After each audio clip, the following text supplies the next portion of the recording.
Le défilé au-dessus de Paris, c'est pas anodin. Il y a pas mal de points particuliers à vérifier. L'objectif aujourd'hui, c'est de faire voler les pilotes qui vont participer au défilé aérien pour leur faire reconnaître à petite vitesse les points particuliers de passage, les petites difficultés qu'ils pourraient rencontrer, notamment la topographie de Paris qui est particulière, et pouvoir en discuter avec les équipages qui vont les accompagner. Donc c'est ça l'objectif de la reconnaissance des axes aujourd'hui. On a des points de repère au sol, et ces points-là, c'est très important de les repérer aujourd'hui, parce qu'on n'aura pas le temps de le faire le jour J. La plupart, ça va être leur première fois et probablement leur unique fois dans leur carrière. Il y a entre 60 et 70 avions qui défilent et un peu plus d'une trentaine d'hélicoptères.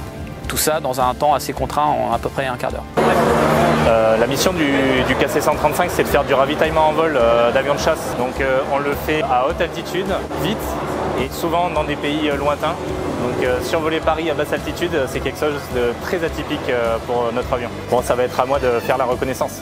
Et ce qui est important, c'est évidemment la précision dans l'exécution de la mission, qu'elle soit la tenue de position, mais également la tenue du timing, donc passer à l'heure au bon endroit, déjà pour être bien représentatif de la rigueur et du professionnalisme dont on fait preuve, et faire ça en toute sécurité. L'objet de la préparation, c'est plus cette coordination, justement. C'était l'objet du briefing qu'on a eu ce matin. L'idée, c'est vraiment de respecter les timings à la seconde près. Il y a une confiance mutuelle pour que tout le monde respecte, de manière à ce qu'on arrive tous à la queue leu-leu, et globalement, on est espacé d'une vingtaine de secondes, donc ça laisse pas quand même beaucoup d'espace à l'incertitude.